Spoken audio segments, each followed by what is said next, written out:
Hello दोस्तों, नमस्कार। मैं राहुल चौधरी आपका स्वागत करता हूं अपने चैनल फौजी ट्रैवलर पर। तो दोस्तों, सबसे पहले आप सभी का आभार। आपने मेरे पिछले वीडियो में अपने रिस्पॉन्स से काफ़ी मोटिवेट किया ताकि आपके लिए और इन्फॉर्मेटिव वीडियो बना सकूं। तो आज हम बात करने वाले हैं कोबलर ट्रेड की। और इस वीडियो में मैं आपको ये भी बताने की कोशिश करूँगा कि कैसे ये डीएमई की सूची रैंक वाइज है। कुछ दोस्तों का कहना है कि आपने ये पेज का सीक्वेंस अपने हिसाब से बना लिया है और बोल रहे हो रैंक वाइज है। तो चलिए आज आपका एक ही पेज वाले रिजल्ट और डीएमई लिस्ट का एनालिसिस बताते हैं। उदाहरण के लिए आज हम बात करने वाले हैं कोबलर ट्रेड की। तो उससे पहले हम शुरू करते हैं एसएसबी के उस नोटिस से जिसमें कट ऑफ के बारे में जानकारी दी गई थी। तो आप अपने वीडियो की स्क्रीन पर देख पा रहे हैं, ये वह नोटिस है जो एसएसबी ने ऑफिशियली जारी किया था। तो इस नोटिस के तीसरे पॉइंट में यह बात साफ लिखी हुई है कि ये आपका रिटर्न का result totally computer based marks के मेरिट के क्रम में लगाया गया है। इसी तीसरे नंबर पॉइंट के अंदर हमें ये बताया गया है कि कौन सी ट्रेड में कितने कैंडिडेट्स ने रिटर्न रिजल्ट पास किया है। इस सूची में हम देख सकते हैं कोबलर ट्रेड में कितने अभ्यर्थियों ने रिटर्न पास किया। तो इसमें हम ये देख पा रहे हैं कि 22 अभ्यर्थियों ने जनरल कैटेगरी में, 5 अभ्यर्थियों ने ओबीसी कैटेगरी में तथा 3 अभ्यर्थियों ने एससी कैटेगरी में रिटर्न पास किया। इस प्रकार हम देख सकते हैं कि टोटल 30 अभ्यर्थियों ने रिटर्न क्वालिफाई किया है। अब हम बात करते हैं इनके रिटर्न के रिजल्ट की। रिटर्न रिजल्ट की इस लिस्ट में सबसे पहले स्थान दिया गया है एससी कैटेगरी के 3 अभ्यर्थियों को, उसके बाद में ओबीसी कैटेगरी के 5 अभ्यर्थियों को तथा उसके बाद शेष अभ्यर्थी वही हैं जिन्होंने यूआर अर्थात जनरल कैटेगरी में रिटर्न क्वालिफाई किया है, यानी उनकी एज जनरल एज क्राइटेरिया के अंदर आती है, फिर चाहे वह किसी भी कैटेगरी से हो, ओबीसी से, एससी एसटी से या ईडब्ल्यूएस से।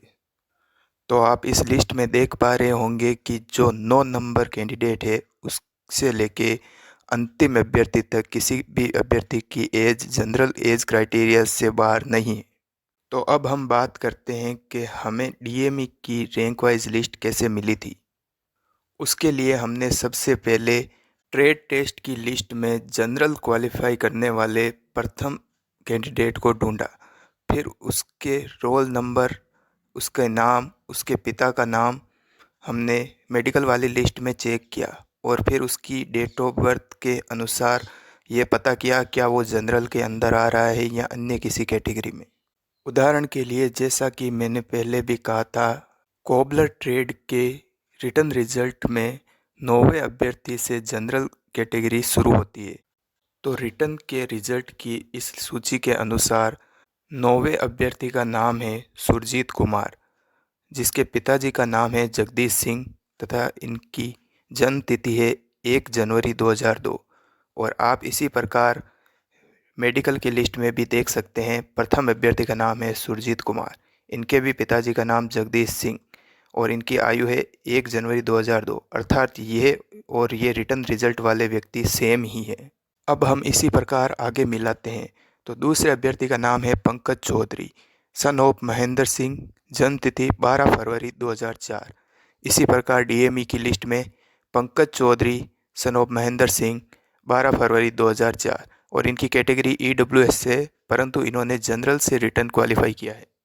अब इसके बाद इसी प्रकार आगे आगे इसमें नाम आया है राजकुमार तिवारी, सन ऑफ शशिकांत तिवारी और इनकी जन्म तिथि है 15 जुलाई 2003। अब आप ये बोलेंगे कि डीएमई की लिस्ट में पंकज चौधरी के बाद में नाम है संजय कुमार सैनी, जबकि नाम इनका आना चाहिए था राजकुमार तिवारी का। परंतु मेरा आपसे निवेदन है कि आप एक बार संजय कुमार सैनी की जन्म तिथि पर गौर करें।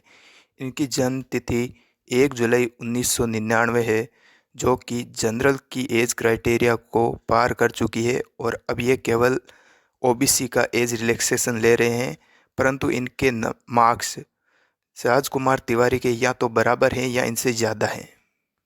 इस हिसाब से इनकी रैंक राजकुमार तिवारी से पहले आ गई है। इसी प्रकार जब हम अन्य अभ्यर्थियों की सूची तैयार करते हैं तो हमें ज्ञात हो जाता है कि ये सूची सच में रैंक वाइज है। इस प्रकार प्रत्येक ट्रेड की, प्रत्येक डीएमई की सूची तथा ट्रेड टेस्ट में रिटर्न के रिजल्ट की जो सूची प्राप्त हुई थी, उसमें प्रत्येक अभ्यर्थी के नाम, पिता का नाम तथा जन्म तिथि को डीएमई की सूची से मिलाकर हमने वो 100% सेफ अभ्यर्थियों की सूची तैयार की थी।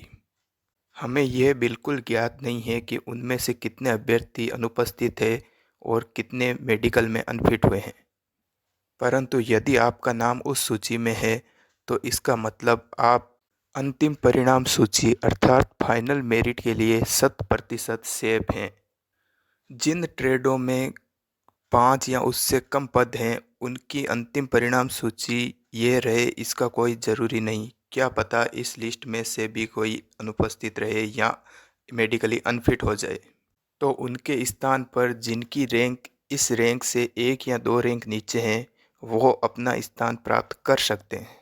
तो दोस्तों, कोबलर ट्रेड की 100% सेफ कैंडिडेट की सूची तथा अन्य ट्रेड जिनका अध्ययन हमने किया है परंतु उनकी सूची पिछले वीडियो में शेष रह गई थी, वो इस वीडियो की डिस्क्रिप्शन बॉक्स में डाल दी गई है।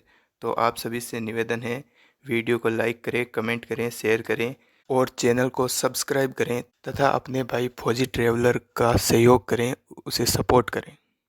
यदि किसी अन्य ट्रेड का एनालिसिस आपको मेरे द्वारा जानना है तो कृपया कमेंट बॉक्स में अपनी ट्रेड लिख दें, और आपको अपनी ट्रेड से रिलेटेड कोई भी डाउट हो तो आप मेरे टेलीग्राम चैनल पर मुझे मैसेज कर सकते हैं, आपको उसका रिप्लाई दिया जाएगा। धन्यवाद दोस्तों, जय हिंद,